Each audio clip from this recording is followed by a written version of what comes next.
আসসালামু আলাইকুম। সবার আগে বাছাই করা 10টি আন্তর্জাতিক খবর জানিয়ে দেব। প্রথমেই থাকছে শিরোনাম। তবে তার আগে অনুরোধ থাকবে ভিডিওটিতে একটি লাইক দিবেন।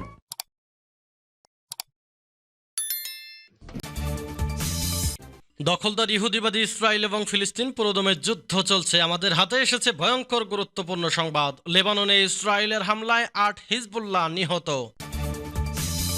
এরপর জানিয়ে দেব ইসরায়েলি গণহত্যা নিয়ে প্রতিবেদন করে হুমকির মুখে জাতিসংঘ কর্মকর্তা।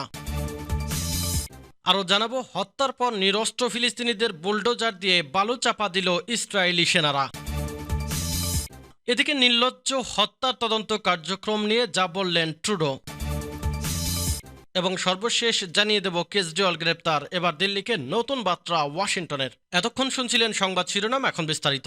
অনুরোধ থাকবে ভিডিওটিতে একটি লাইক দিন, কমেন্টস করে জানিয়ে দিন আপনি কোন জেলা থেকে বা কোথা থেকে এই সংবাদটি শুনছেন। ভিউয়ার্স, আজকে সংবাদের সব থেকে গুরুত্বপূর্ণ বিষয় হচ্ছে দখলদার ইহুদিবাদী ইসরায়েল এবং ফিলিস্তিন পুরোদমে যুদ্ধ চলছে। এই যুদ্ধকে কেন্দ্র করে তৃতীয় বিশ্বযুদ্ধ শুরু হয়ে গেছে। দখলদার ইহুদিবাদী ইসরায়েল সারা বিশ্বে হুমকি ধামকি দিয়ে নিজের শক্তি প্রদর্শন করার পায়তারা করত। তারা সবসময় ফিলিস্তিনি মুসলিমদের উপর নির্যাতন করত। তারা ভেবেছিল ফিলিস্তিনি মুসলিমদের নির্যাতন জুলুম করে ফিলিস্তিনি মুসলিমদের ভূমি দখল করে নিলে কেউ কিছুই বলবে না এবং কিছু করার ক্ষমতাও রাখে না। দখলদার ইহুদিবাদী ইসরায়েলের সেই স্বপ্ন নিমিষেই ভেঙে দিয়েছে হামাস যোদ্ধারা। হামাসের যোদ্ধারা ইসরায়েলের কলিজায় ঢুকে হামলা করে 1200 ইসরায়েলিকে খতম করে দেয় নিমিষেই, এবং বহু ইসরায়েলি এবং বিদেশি তারা জিম্মি করে নিয়ে আসে। তবে ইসরায়েল ভেবেছিল হামাসে এবং লেবাননে হামলা করলে তারা নিমিষেই ধ্বংস হয়ে যাবে, কিন্তু তাদের ধারণা ভুল প্রমাণিত করে দিয়েছে স্বাধীনতাকামী যোদ্ধারা। একটা আনন্দের বিষয় হচ্ছে দখলদার ইহুদিবাদী ইসরায়েল অনেক আগেই ধ্বংস হয়ে যেত, শুধুমাত্র ইসরায়েলকে যদি না বাঁচাতো মার্কিন যুক্তরাষ্ট্র এবং পশ্চিমা দেশগুলো। কারণ হামাস এবং হিজবুল্লাহর যোদ্ধারা আল্লাহ প্রদত্ত শক্তি নিয়ে এই যুদ্ধে নেমেছে এবং ফিলিস্তিন স্বাধীন না হওয়া পর্যন্ত এই যুদ্ধ অব্যাহত থাকবে। বহু আগে ইসরায়েলের সাথে যুদ্ধে মুসলিম শক্তিধর একটি দেশ পরাজয় বরণ করেছিল, কিন্তু সেই সময় ধুলোয় মিশে গেছে। এখন মুসলিমদের সর্বশক্তি নিয়ে একজোট হয়ে ইসরায়েল ধ্বংসের মুখে রয়েছে, আর মুসলিমরা একের পর এক শক্তি অর্জন করে যাচ্ছে, যে কারণে ইহুদিবাদী ইসরায়েলের খেল খতম। শেষ হতে যাচ্ছে ইসরায়েলের নাম, মুছে যাচ্ছে ইসরায়েলের নাম, স্বাধীন হচ্ছে ফিলিস্তিন। এতে আপনি কি আনন্দিত? তাহলে এই ভিডিওটিতে লাইক দিয়ে আপনার মতামত লিখে জানান। লেবাননে ইসরায়েলের হামলায় 8 হিজবুল্লাহ নেতা নিহত। দক্ষিণ লেবাননে ইসরায়েলের হামলায় হিজবুল্লাহ বাহিনীর নেতা সহ অন্তত 8 জন নিহত হয়েছেন। দেশটির নিরাপত্তা সূত্র রয়টার্সকে এ তথ্য জানিয়েছে। নিরাপত্তা সূত্র এবং লেবাননের সরকারি গণমাধ্যমের বরাত দিয়ে রয়টার্স আরও জানায়, সীমান্তবর্তী গ্রাম তাইর হারফায় হামলায় 5 জন নিহত হয়েছেন। এর কিছুক্ষণ পরেই সীমান্ত শহর নাকুয়ায় একটি রেস্তোরাঁয় হামলায় অন্তত আরও 3 জন নিহত হয়েছেন। ইরান সমর্থিত হিজবুল্লাহ বলেছে, একদিন আগে দক্ষিণ লেবাননের হেব্বারিয়ে গ্রামে মারাত্মক ইসরায়েলি বিমান হামলার প্রতিক্রিয়ায় বুধবার ভোরে উত্তর ইসরায়েলের কিরিয়াত শমেনা সীমান্তে তারা কয়েক ডজন রকেট ছুড়েছে। ইসরায়েলের জরুরি পরিষেবা জানিয়েছে, কিরিয়াত শমেনায় হিজবুল্লাহর রকেটের আঘাতে বহু হতাহত হয়েছে। রকেট হামলার আগে এলাকাটিতে সতর্কতা করার সাইরেন বাজানো হলেও প্রাণহানি এড়ানো যায়নি। কিরিয়াত শমেনায় হিজবুল্লাহর হামলার পর ইসরায়েল ফের দক্ষিণ লেবাননে হিজবুল্লাহর কথিত লক্ষ্যবস্তুগুলোতে হামলা চালায়। গত বছরের অক্টোবরে গাজায় ইসরায়েলের যুদ্ধ শুরু হওয়ার পর থেকে লেবাননের দক্ষিণ সীমান্তে ইসরায়েল ও হিজবুল্লাহ পরস্পরের দিকে গোলাবর্ষণ শুরু করেছে, এবং হিজবুল্লাহ যোদ্ধারা ইরানের সমস্ত শক্তিশালী অস্ত্র নিয়ে ইসরায়েলকে ধূলিসাৎ করে দেওয়ার জন্য এগিয়ে আসছে। আর রক্ষা নাই দখলদার ইহুদিবাদী ইসরায়েলের। খেল খতম হচ্ছে বেনিয়ামিন নেতানিয়াহুর। ইসরায়েলি গণহত্যা নিয়ে প্রতিবেদন প্রকাশ করে হুমকির মুখে জাতিসংঘ কর্মকর্তা। গাজায় গণহত্যা চালাচ্ছে ইসরায়েল, এমনটা বিশ্বাস করার সঙ্গত কারণ আছে। এমন প্রতিবেদন প্রকাশের পর জাতিসংঘের বিশেষ দূত ফ্রান্সিসকা আলবানিজকে নানান ধরনের হুমকি দেওয়া হচ্ছে বলে জানিয়েছে তিনি। গত মঙ্গলবার জাতিসংঘের মানবাধিকার কাউন্সিলে অ্যানাটমি অব এ জেনোসাইড শীর্ষক প্রতিবেদন প্রকাশ করেন ফ্রান্সিসকা আলবানিজ। মূলত গাজায় ইসরায়েলি বাহিনীর আগ্রাসনের স্বরূপ উন্মোচন করা হয়েছিল সেই প্রতিবেদন। তবে ইসরায়েল এই প্রতিবেদন পুরোপুরি প্রত্যাখ্যান করেছে। আলবানিজের কাছে জানতে চাওয়া হয়েছিল এই প্রতিবেদনে কাজ করার কারণে তার উপর কোনো ধরনের হুমকি এসেছে কিনা। জবাবে ফ্রান্সিসকা আলবানিজ বলেছেন, হ্যাঁ, আমি হুমকি পেয়েছি।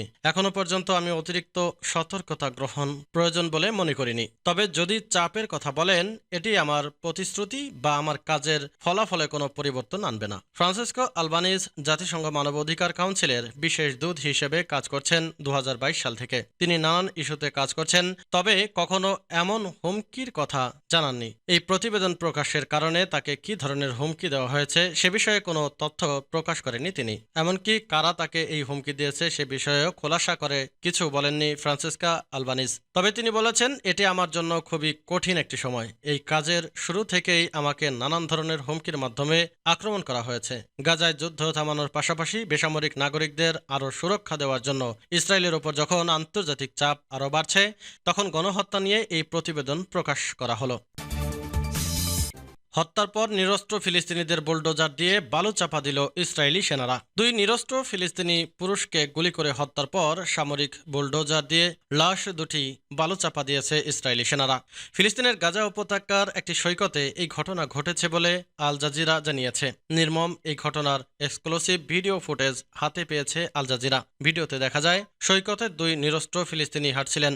এক পর্যায়ে তাদের একজনকে বারবার একটি সাদা কাপড় নাড়তে দেখা যায়। কোনো হুমকি সৃষ্টি না করা সত্ত্বেও দুজনকে গুলি করে হত্যা করে ইসরায়েলি সেনারা। পরে সামরিক বুলডোজার দিয়ে লাশ দুটি বালুচাপা দেয় তারা। আল জাজিরার সংবাদদাতা জানিয়েছে, নিহত ওই দুজন গাজা সিটির দক্ষিণ পশ্চিমে নাবুলসি গোল চত্বরের কাছে ছিল এবং একমাত্র সম্ভাব্য রুট আল রশিদ স্ট্রিট হয়ে উপত্যকার উত্তরে তাদের বাড়ি ফেরার চেষ্টা করেছিল।